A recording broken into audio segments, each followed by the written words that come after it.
Comemorando 100 anos de rádio no Brasil, hoje a Rádio e TV Uniso, por intermédio do Labcom da Universidade de Sorocaba, traz Carlos Alberto Gonçalves Martins, Lobinho, Beto Martins ou Cacá Martins, você pode escolher.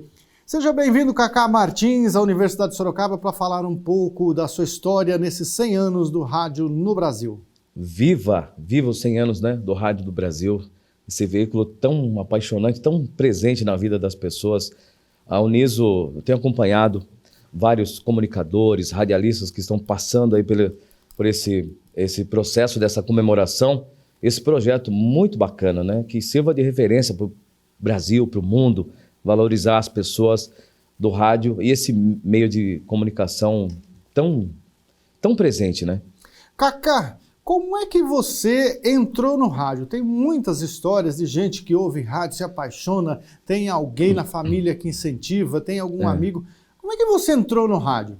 Bom, primeiro, minha falecida avó Balbina, com 1 aninho de vida, mais ou menos, me deu um radinho, daqueles radinhos coloridos, né, da década de 70, 2 pilhas, erguia antena, tinha uma alça para você pendurar.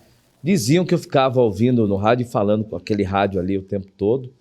Algum tempo depois eu desmontei alguns rádios também, que a gente ganhava do pai e da mãe, o pai trocava de rádio. E algumas madrugadas também a gente ouvia algumas coisas assim de São Paulo, capital, América. Hoje em dia parece que você quer pegar alguma rádio de São Paulo, você não tem. Naquela época eu tinha. Mas eu nunca quis falar no rádio, né? Não quis falar no rádio, apesar de ter uma intimidade com o microfone, um teatrinho na escola, se comunicar. Mas o rádio fala assim, bom, você é um locutor de rádio? Não. Vou trabalhar numa rádio? Não. Foi uma oportunidade que apareceu que mudou a vida dali, a partir dos 17 anos em diante. E como é que foi isso? Você recebeu algum convite, ouviu alguma coisa, blá, blá, blá? Que história é essa? Assim, tem coisas assim, é como se o rio corresse para o mar, né? Aonde você vai se sentir bem? Aonde você vai trabalhar? Qual o segmento que você vai escolher para a tua vida? O que está no teu sangue?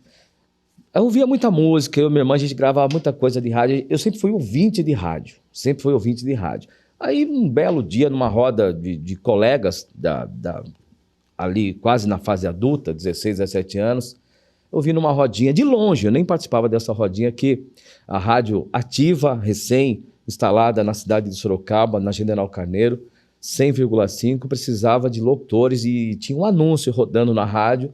E a rádio tinha um caráter experimental, tocava de tudo e de repente ela optou por tocar só sertanejo. E eu era um rock and roll, gostava de Iron Maiden, de Metallica, tinha fita, tinha disco, tinha acabado de ganhar o The Number of the Beast do Iron Maiden da minha irmã. E eu peguei e falei, eu vou nessa rádio ativa amanhã, 8 horas, a entrevista. Legal. Dos 6 meninos que estavam ali, ninguém apareceu para aquela entrevista. Eu não fazia parte só de curioso, eu peguei e fui. De cara, encontrei na porta com o Jorge Ricardo Mariano, que era um diretor de rádio, de operadores da Rádio Cultura, e o Dantas Filho, na época, que dirigia essa rádio ativa, que recebeu a incumbência de colocá-la em Sorocaba e fazer ela se desenvolver, era o chefe. E o Jorge era o diretor que contratava locutores e operadores, e o Jorge me encontrou na porta da rádio. O que você quer, menino? Eu vim procurar uma vaga aqui, acho que é operador, não sei. Você gosta de música? Você fez bailinhos? Você conhece disco, Manu? Falei, gosto, eu tenho... Sempre gostei desde crianças.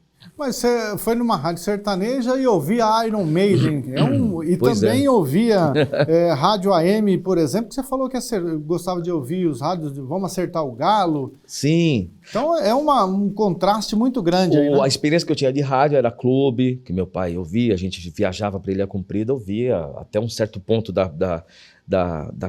do trajeto, né? Eu via Cacá Siqueira, no início da sua carreira de madrugada, coisas assim que eu ficava, pô, que legal que era. Então, quer dizer, depois eu fui cair em si que eu fui ouvinte de rádio e gostava muito da comunicação. E sabia. E em São Paulo, já com meus 12, 13 anos, um Emílio, uma Mônica. Depois de alguns anos para cá, antes de eu começar a trajetória no rádio, as rádios de Sorocaba. A Ipanema, eu olhava aquela rádio, eu via aquelas viaturas na rua. Eu tinha uma paixão pela Ipanema, assim, eu via aqueles locutores. Falei, meu Deus, essa rádio tinha que estar em São Paulo, porque se ela estivesse em São Paulo, ela é tão redonda, ela é tão correta. E eu ficava lá ouvindo, né, Sérgio Arlante, ouvia toda aquela equipe. Eu acho que a Ipanema tinha na época uns 6, 7, 8 locutores de renome ao mesmo tempo, que era uma loucura. E eu não estava no rádio ainda, e eu via aquele início de trajetória da rádio, uma rádio Ipanema que estava começando na época também, chamando a atenção de uma audiência boa, né? E eu ficava encantado com ouvir, sem imaginar estar fazendo rádio. Quando chegou lá na Rádio Nova FM, despertou alguma coisa diferente em você? Primeira coisa, que eu entrei naquela radioativa, naquele prédio do Bradesco, em cima, no segundo andar. Eu não tinha entrado no estúdio de rádio, adentrando escadas. Duas sensações da minha vida que mudou assim. Primeiro, as escadas da radioativa. E depois, uns anos atrás, as escadas da TV Votorantim, quando eu fui conhecer um estúdio de TV, sentar numa bancada para discutir futebol, comentar o futebol local, o São Bento, o Atlético Sorocaba. E ali, quando o Jorge Ricardo Mariano me encontrou aí, junto com a Gilmara Fleury. A Gilmara Fleury, danadinha, que me apelidou de Lobão, né?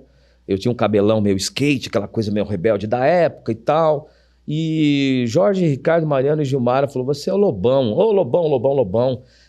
Eu entrei naquela rádio e vi o estúdio, vi a Gilmara passando ali já meio que com o bumbum perto da agulha. Eu falei, meu Deus, mas não é essa agulha que tá no ar, não é esse disco que tá tocando? Aí o Jorge olhou assim, você tem noção do perigo, então, do que é uma responsabilidade, porque aqui é tudo doido mesmo, passa perto ali, se bate no bracinho do disco, a rádio... qualquer situação tira do ar. A rádio sai fora do ar, né? Então, na hora que eu vi aqueles pratos da Rádio Lab, que é uma empresa, né, que esmerilhando aquele barulho assim, meu doidão, né?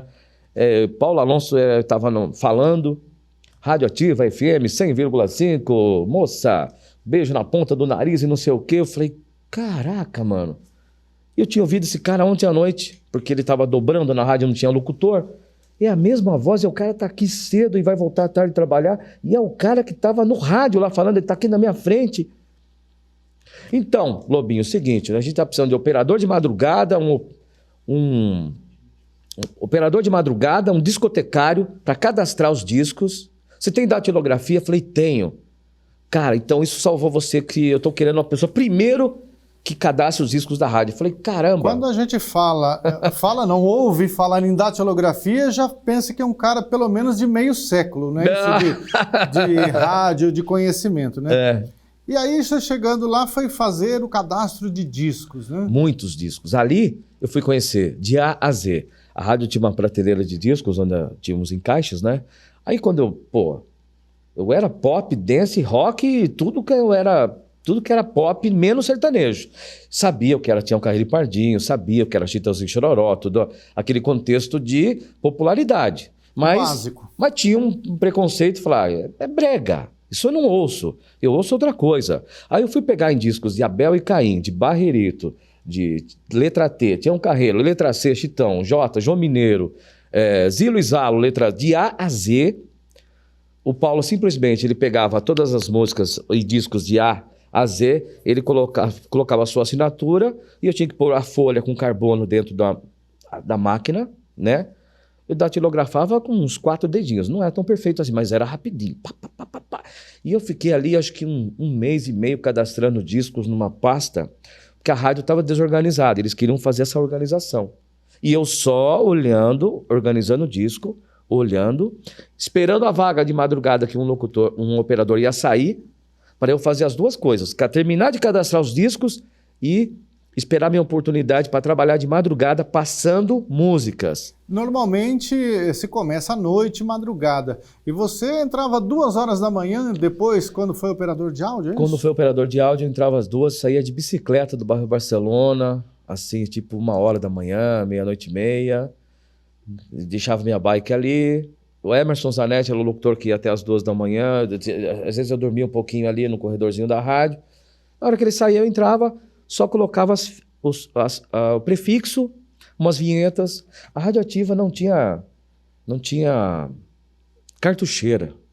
A gente fazia em fitas cassetes. Para você rebobinar uma fita era com o retrocesso, e para você deixar no ponto com uma caneta, uma ponta da tampinha da caneta Bic, você fazia zup, zup, para você soltar o zup. Ativa FM. Quando esse cara fala essas coisas, a gente lembra de 1980, Sim. Né? 82, 83 e assim por diante. Mas a Ativa já era 1990, ainda não tinha esse processo da cartucheira, coisa que a gente ouvia falar nas outras rádios, que todo mundo tem. Daqui a pouco Digi Áudio, e a gente ficou por muito tempo ainda com as caceteiras. Agora, Cacá, o primeiro passo normalmente para um locutor entrar na vida artística é fazer isso mesmo, é cadastro de música, ver como é que funciona, ajudar no pedágio, ser operador de áudio.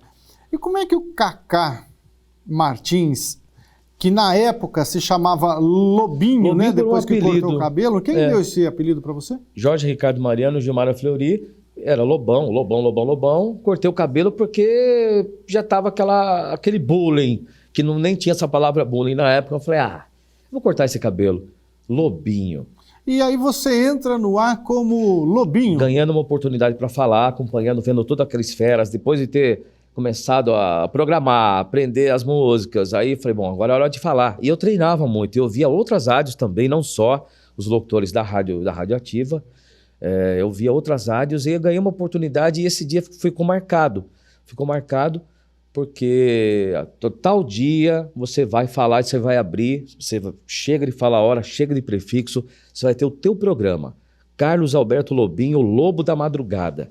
E tocava Sula Miranda, que era uma abertura, era um prefixo, tudo aquela coisa toda. Como é que era o nome Avisei da música? A rua inteira, a minha irmã avisou todos os parentaiados, o povo ficou acordado de madrugada ali na Rua Colômbia, no Barcelona, onde eu morava, que é toda aquela torcida. E como é que era o nome da música da Sula Miranda? Lobo Amante. E você era um amante das madrugadas, então. Aquela voz sensual na madrugada. Eu entrava assim, vai, lobo noturno. E a música da Sula Miranda tem um uivo, uma uivada. Eu entrava uivando com a música, oi, bom dia, boa madrugada. É o Lobinho com você na madrugada mais ativa do rádio, tocando os sertanejos que você gosta. Cara, e tinha uma audiência do caramba aquela rádio de madrugada. Na madrugada, normalmente, o locutor fica sozinho e tem lá, logicamente, fazendo a companhia para muita gente, tem os telefonemas na madrugada. Demais. O Lobo Amante abateu muitas presas nessa Na verdade, sua vida? eu estava meio preso já na época, né? Eu comecei muito cedo, eu estava já amaziado. E meio preso não pode falar preso, né, gente? Com todo o respeito, eu estava tinha um compromisso, né? Tinha um compromisso. Então estava Mas descompromissei algumas vezes na vida também. E o Mas rádio... nunca a gente pode falar que um dia não recebeu uma cantada pelo telefone. Pelo amor de Deus, a coisa que mais tem de madrugada, além das amizades, que é as coisas que você conquista, tem muita cantada. Antigamente tinha. Hoje em dia o processo, não sei, tem um respeito, as pessoas têm um carinho muito grande. Quando recebi essas cantadas... Quando você faz essa cara assim, que você vai fazer assim, que você vai pegar pesado, né? Quando olhava, chegava... Como era telefone, né? Não conhecia a cara do cidadão, a lata do cidadão. Quando chegava na rádio e via, falava, você que é o Lobinho? Quantas vezes Você que é o Lobinho? Você que é o Lobinho, desse tamanhinho. Muitas vezes aconteceu isso? Aconteceu algumas vezes na Vanguarda, aconteceu... na Radioativa. Não, eu era um menino até, hoje eu tô gordinho, eu tô com quase 50, mas eu não era um menino muito feio não, viu? Até que eu tava bem aparentado. Era uma casa de rico, bem acabadinho, não? Não, bem acabadinho, E aconteceu muitas vezes. Aliás, e o contrário também, né? Porque o telefone, você não tinha internet, você não tinha foto, você não tinha nada, a pessoa, morena, tal, não sei o quê. Chegava, meu Deus do céu. Você já deu o golpe da roupa errada no encontro? Da roupa errada, não. Mas assim, Cor diferente, eu vou estar chegar de roupa. numa praça para você conhecer, falar, ó, fique lá como você está. Aí você sabe como a pessoa está, mas a pessoa não sabe como você está. Quando você vê a pessoa Você vai embora. e não é, aí você vai embora. Você já fez isso na sua A vida? pessoa mentiu, a pessoa ou omitiu e mentiu. E em algumas situações da Praça Coronel Fernando Prestes, sim. Trabalhei muitos anos ali na Rádio Vanguarda ali, né? E aliás, trabalhei tanto no Extra quanto na Praça Coronel. E ali era bem suspeito também, né? Meu Deus do céu. Sempre foi, né? Nossa senhora, a Praça Coronel tinha de tudo. Tudo. O que você viu de coisa legal ali na praça? Fala, que legal, e isso aqui também não é legal. Uma praça de Sorocaba, uma praça conhecida. Tem alguns trabalhos dentro da praça ali que são trabalhos que, enfim... E existem desde que o mundo é mundo. Desde os primórdios até hoje em dia, né? Então, agora de legal, tinha muita coisa bacana na praça, as atrações culturais, mas tinha bastante coisa estranha também. Existe uma lenda que lá de cima do prédio, algumas pessoas jogavam saquinhos de água lá para baixo. Você sabe dessa história? Cara, eu ouvi falar muito, mas eu juro por Deus que eu nunca me peguei no saquinho de disco de rádio, porque saquinho de disco tem que ter disco e não água, ainda mais para ser jogada prédio afora, né? Ainda mais se cai em cima de algum carro, de alguma Kombi, de algum Fusca, de algum capô. Ainda mais se alguém olha para cima e não enxerga, que não vê quem é que jogou o saquinho. Você tem 11 andares, de onde veio o saco? De onde veio esse saco de água? Ninguém sabia, né? Isso é uma lenda existente no É uma lenda, mas Sorocaba. A gente ouvi falar muito, mas sem uma participação ativa mesmo, porque eu seria o primeiro a falar assim, gente, isso é errado, se isso vai dar errado. Quando você esteve na Rádio Ativa, sempre há também uma lenda no rádio que em finais de semana, feriados, o próximo locutor ou operador costuma faltar. Você já ficou muito tempo no ar? Puxa vida. Eu fiquei 17 horas no ar uma vez. Eu tenho um irmão que não é irmão, ele é filho, ele é enteado do meu pai. Ele ganhou uma oportunidade para estar também como discotecário da rádio, o Rogério. E o Rogério também teve uma vontade de falar. Eu e o Rogério estávamos na rádio no final de semana, daqui a pouco não foi trabalhar Léo de Paula, não foi trabalhar Paulo Alonso, não foi trabalhar Batista Filho, não foi trabalhar ninguém na rádio. Sabe, de 4 em 4 horas tinha que ter alguém lá. Então, e a rádio, no processo manual. Se você não tem lá um tape de rolo, se não tem nada, é manual. E a rádio tinha tape de rolo, mas não tinha nada, nenhum material de urgência para você pôr, isso aqui vai ficar 4 horas porque o locutor não veio. Não. Se precisasse ir no banheiro, tinha que colocar uma música longa. Uma música longa. E aí, né? E às vezes a música estava acabando e você não acabava. O serviço tem que sair correndo. Porque a rádio fica fora do ar. Exatamente. E várias vezes ela deve ter ficado no ar, porque não é fácil a rádio mecânico. E eu fiquei me revezando com o Rogério as 24 horas dessa jornada de final de semana. Não apareceu ninguém para trabalhar e a gente só falava, o Claudinei Fernandes, se eu não me engano, era o coordenador. O que a gente faz? Fica. Aí meu pai pegava o seu chevetinho, levava um lanche, voltava, daqui a pouco ele trazia a janta, faltou só trazer o café da manhã do outro dia. São histórias... Mas não deixamos a rádio na mão. Exatamente. Profissional do rádio. Por amor. Agora, tem muita gente que é profissional do rádio também, que chega a abrir o microfone para gritar pro coordenador que a rádio tá pegando fogo. Você participou de uma situação dessa? Tinha um operador. Esse operador me ensinou a passar músicas ali, a mexer na caceta, Sandro. E aí reza a lenda que ele foi acender um cigarrinho no sótão da rádio e eu não sei, cargas d'água, ao invés de soltar o cigarro na janela, né? Eu não sei se o cigarro era o cigarro mesmo, mas ele deixou no sótão da rádio e desceu para passar música, uma escadinha, inclusive na sala onde eu aprendi, onde eu cadastrava os discos, a sala do ar-condicionado daquele prédio famoso e da Rádio Ativa, cheio de história. E a rádio começou a pegar fogo. O sótão começou a pegar fogo. E ele começou a chamar no microfone. Jorge Ricardo Mariano, por gentileza, quero entrar em contato com a rádio. Mas de madrugada, como é que vai ouvir a rádio? Dá 10 minutos, Jorge Ricardo Mariano, queira por gentileza, educadamente, né? Aquela coisa educada, para ninguém, para não ter alarde nem nada. Ah, dali um pouco o cara, Jorge Mariano, venha fazer o favor que a rádio tá pegando fogo. E apareceu lá o coordenador. Não, antes do Jorge aparecer, o Corpo de Bombeiro, né, foi acionado para conter as chamas ali do sótão daquela rádio. Na época, me recordo, não teve tanto prejuízo assim, mas foi um bafafá do caramba esse menino. Esse menino, eu não vi mais ele na rádio. Agora, com todas essas experiências, né, de apagar incêndio, reza a lenda também que em algumas emissoras de rádio, os locutores, para combater esses incêndios, né, usavam os extintores no corredor da rádio, é isso mesmo? Tem alguns locutores tinham essa mania, né? Às vezes pegava o extintor errado, né? Ou Fizeram um curso de bombeiro e ficavam treinando dentro da rádio, faziam muito curso de bombeiros. É a pegadinha, né? O locutor saía do elevador, era pego de surpresa.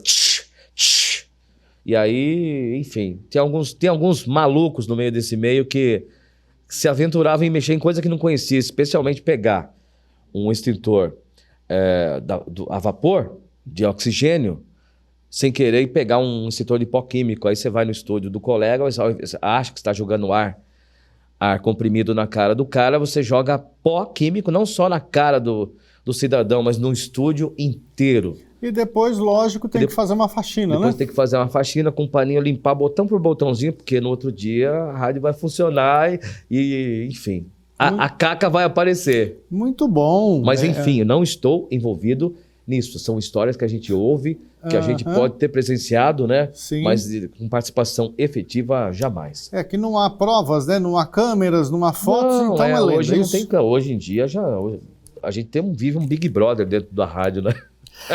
Ô, Cacá Martins, você já deu vacilo de dormir trabalhando em rádio madrugada, quebrar agulha, não saber o que fazer? Aquelas histórias de rádio ainda artesanal, deu algum vacilo nesse sentido?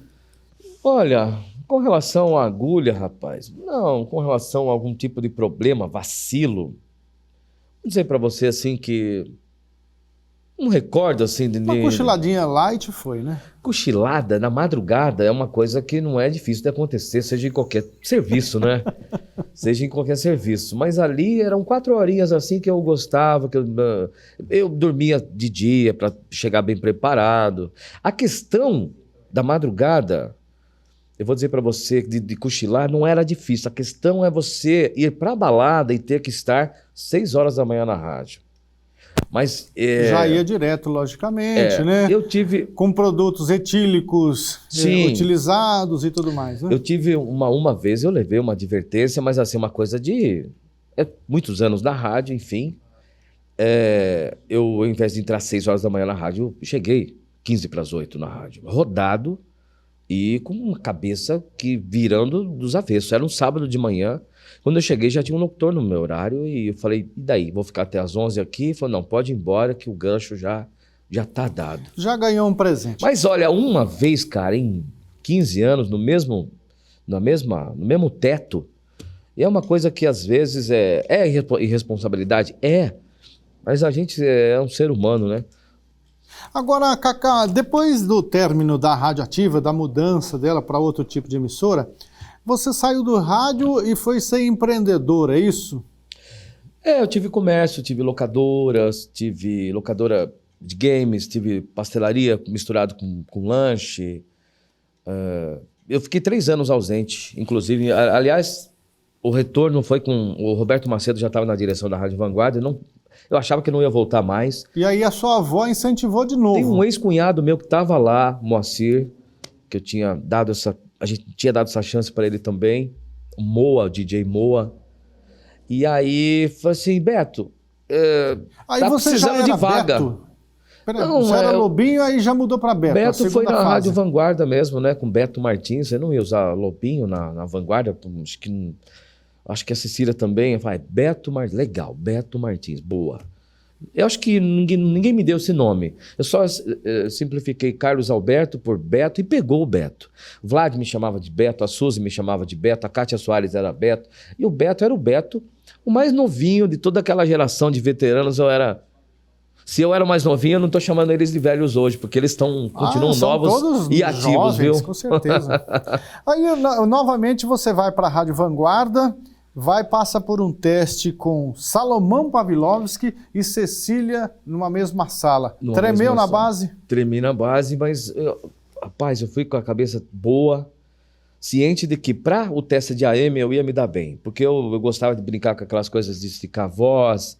Oi, bom dia, que uma alegria, sabadabadá, palpitão Vanguarda, vai dar Flamengo, vai dar Corinthians, e aí, qual vai... Tinha alguns programas que eu estudei, né, que a minha avó ouvia, que eu estudei para fazer. E o Paulo me deu umas dicas também, estica um pouco, no 32320999, Rádio AM, Vanguarda, Rádio do seu coração. E uma experiência diferente aqui, naquela época eu cheguei para ser,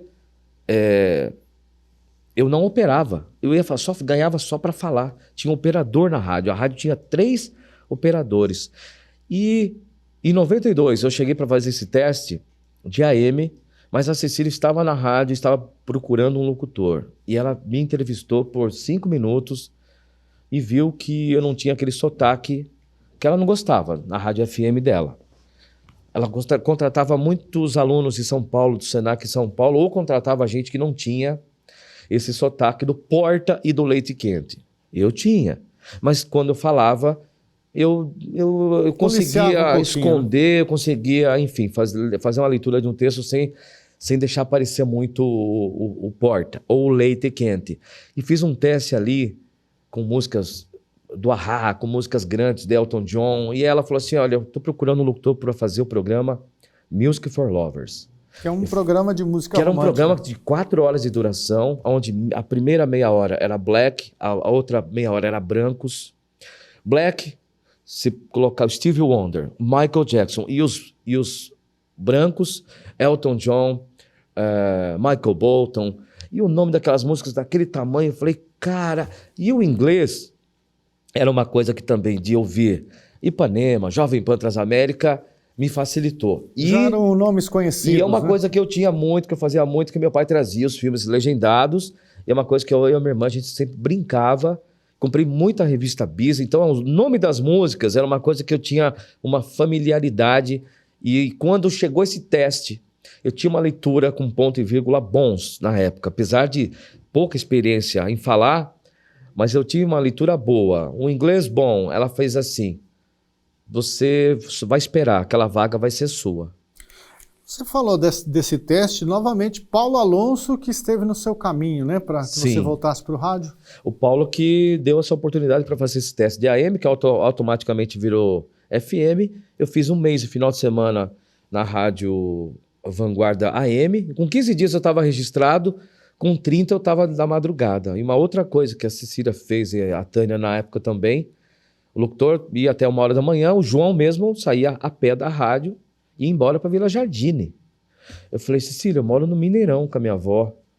Ela, peraí que eu vou conversar com a minha irmã, nós vamos dar um jeito. A perua do SBT, uma Kombi, levava os operadores, que era master na época, tudo manual também, né? E ela conseguiu com que o seu Valdir passasse 1h da manhã e me pegasse na rádio. A rádio não ia mais até as 2h, ia até a 1h. Nesta época, a rádio desligava na madrugada para economizar energia. A Vanguarda desligava a madrugada por, não sei se economia de energia ou de pessoal. E não era... Os dois, né? Ou os dois. E tinha uma coisa também que rádio tinha uma audiência até a 1h, que era interessante só ir até a 1h. Do qual também eu discordava, que eu via Ipanema, eu via outras rádios fazendo comunicação, levando muita alegria. Agora, como é que vem de Carlos Alberto para Lobinho, Beto, e quem batizou você de Cacá Martins? Roberto Macedo, que foi um diretor do qual que causou uma mudança no modo de falar, na técnica, aquela coisa de falar sorrindo. O rádio, naqueles anos 2000, exigia uma simpatia, uma coisa que até hoje a Rádio Nativa, a Band, a Top também fazem, que é aquela coisa, oi, bom dia, como é que tá você, tudo bem, bom dia, alegria aqui na rádio e tal. E eu falava, como que eu vou falar sorrindo? Meu Deus do céu. Cara, eu cheguei um dia e falava, mas cara, eu não sou Não é todo dia Eu que não você sou tá palhaço, cara. Como é que eu vou ficar rindo? E não é todo dia que esse tá de bom palha- humor, não é Não- todo dia que tá bem, né? Estar de bom humor é uma coisa que para fazer comunicação você tem que estar. Mas eu falar sorrindo, quando você fala assim, Rádio Vanguarda AM 1210 kHz, você é uma voz, ninguém está te vendo, mas é uma voz fria. Aí quando você fala, Rádio Vanguarda, AM 1210, eu falei, pô, é essa alegria do AM que ele quer que eu faça no FM. Então eu não entendi, eu achava que o FM era só meter a pauleira. E a rádio tocava, estava saindo do samba e chegando um sertanejo para substituir naquele período. A rádio praticamente mudou, era 100% samba, em meses ela foi para samba e sertanejo, nos últimos 10 anos ela só virou sertanejo. E o rádio pediu que esses locutores de FM se comunicassem mais, falassem mais e ficassem mais amigos das pessoas, como o próprio rádio, né? Nos anos 70, 60, ele era. Com o Zé Bétio, com Eli Correia, com o Paulinho Boa Pessoa, Paulinho Barbosa, que eu taxava como brega. Falava, pra que falar desse jeito? Foi pra quê? Porque as pessoas se sentem abraçadas, elas se sentem acolhidas. Quando você liga o rádio hoje em dia, você quer um amigo, uma amiga, um companheiro fiel e que te dê alegria, né? E hoje os locutores e comunicadores estão fazendo aquilo que é o correto. As pessoas estão carentes, as pessoas precisam de palavras amigas, de uma música bacana, com prêmios, com interação. A internet veio, mas não roubou a paixão e a alegria do rádio. E eu acho que nem vão roubar tão cedo. Cacá, você já foi lá operador de rádio, discotecário, passou por várias rádios, passou pela Ativa, Cacique, Vanguarda, hoje está na Top FM, faz programação esportiva, fez entrevistas na TV Votorantim, já narrou futebol. É um cidadão que faz edição de áudio, de vídeo, faz carro de som, faz supermercado. É um cara praticamente completo dentro da comunicação. É um multimídia. Multimídia. Você que já viu tudo isso para o rádio até hoje, o que você espera do rádio para os próximos 100 anos? Olha, os 100 anos de rádio, tivemos transformações significativas, né, dos anos 70, 80, depois 2000. Hoje, com essa concorrência com a internet, o rádio existem muitas concessões, existem um campo de trabalho ainda para operadores, para muitos locutores, diretores de rádio. Os programadores, na verdade, aquela função programador, discotecário, coordenador, talvez tenha se tornado uma só, porque a tecnologia também ela vai cortar um pouco de mão de obra. Porém, o rádio ele vai estar, nos próximos 100 anos, ele vai ter que estar automaticamente na internet. Há uma resistência de algumas rádios que optam ainda por não colocarem a carinha dos seus apresentadores na web. Eu trabalho numa rádio hoje que está resistente, ela vai entrar no processo de mostrar sua programação ao vivo também, porque há um nicho, inclusive comercial, que digamos assim, ele vai ser casado. O cara contratou propaganda para estar no rádio, falar, mas vocês não estão na web também? Hoje nós temos anunciantes que não exigiram e entendem que o rádio, somente o veículo de entrar no carro, ouvir, em casa, final de semana, curtir e tal, esse anunciante entende que o rádio dá esse retorno para ele. E isso é uma comprovação de que é um fato lá na própria Rádio Top. Temos anunciantes ali que se perduram por anos, 3, 4, 5, 6 anos. Ninguém quer jogar dinheiro fora. Então, se ele está no rádio e a gente não está na internet, como outros anunciantes desejariam que a gente estivesse, então, enfim, há uma sobrevivência nessa questão. Os próximos 100 anos vai ter que estar ligado com a internet. Um locutor, um apresentador, ele tem que estar mais bem preparado com as notícias, porque a internet, você vê o Twitter, todo mundo opina, todo mundo é comentarista, todo mundo conhece de tudo, parece que conhece de tudo, mas na verdade tem muito mimimi, tem muita gente que pensa que sabe tudo, mas Enfim, eu acho que os próximos 100 anos do rádio é uma pergunta interessante, né? Porque se você perguntasse lá, há 50 anos atrás, o que seria dos próximos 50 anos do rádio, a pessoa acha que não ia acertar o que a gente está vivendo no rádio hoje. Eu não posso prever. Mas a tecnologia é uma coisa que a gente tem que estar atento. Eu não sei se meus filhos, por exemplo, tenham Brenda de 8, Pietro de 11. Eu não vejo eles ouvindo rádio, cantam umas músicas. Não sei se eles vão escolher um meio de rádio para ouvir ou para fazer o rádio. Tem estímulo? Tem. Mas eu não sei se essa juventude vai estar... Como é que eles vão servir o rádio? Como é que o rádio vai absorver pessoas com vontade de fazer rádio? O rádio, em sua questão de paixão, o seu formato, o estúdio, ainda há uma atração por esse meio. Esse trabalho que vocês fazem de mostrar o lado do rádio, mostrar as pessoas que fizeram rádio e homenagear os 100 anos do rádio, é uma forma de vocês também falarem assim, gente, prestem atenção nesse meio, atenção, esse trabalho é para que esse meio de comunicação ele tenha vida. E ele é capaz de ter sobrevida pelos próximos 10, 20, 30 anos. Os 100 anos de rádio é um pouco longo, mas a gente tem ainda muito que respirar.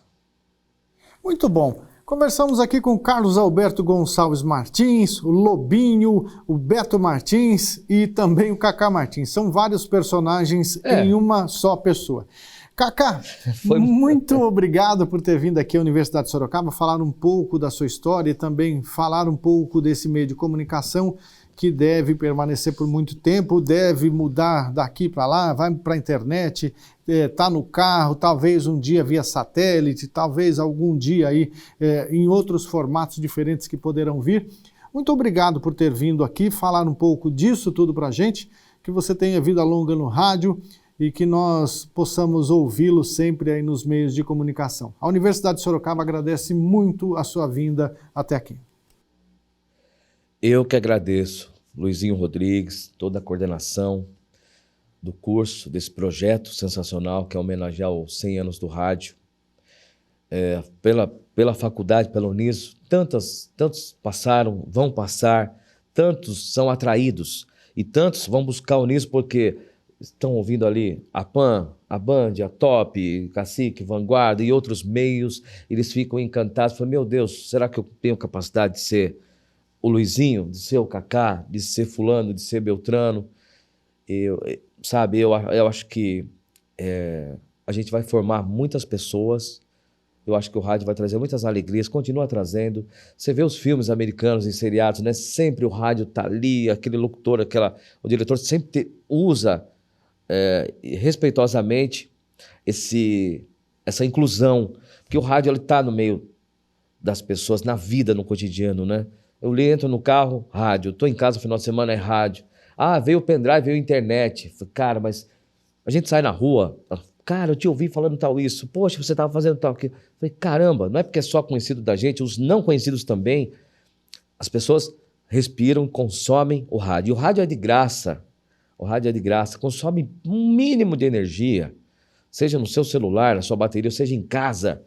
Então, eu acredito que é um meio apaixonante, um lugar onde a gente pode sonhar, onde a gente pode ouvir, onde a gente pode se tornar amigo de quem está do outro lado do rádio, sem mesmo conhecê-lo. E o meio também, eu diria que num programa, por exemplo, hoje no qual a gente está atuando, a gente une as pessoas com várias interações de cidade para cidade, de bairro para bairro, sem essas pessoas se conhecendo, parece que você consolida ali uma família.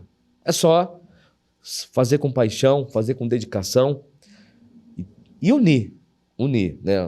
As pessoas do rádio precisam se unir, e a gente precisa valorizar nas nossas redes sociais esse meio, comemorar cada data do rádio, são 2, 3, 4, dia do rádio mundial, dia do rádio, 7 de setembro, dia do 23, do 21 e tal, do 25, a gente precisa realmente lembrar. E a Uniso, melhor do que ninguém, do que qualquer outra instituição, primorosamente realizou esse trabalho onde a gente descobre as histórias, né, de colegas, histórias que a gente nem desconhecia. Falei, porra, Ele fez isso mesmo, cara? Ele trabalhou lá?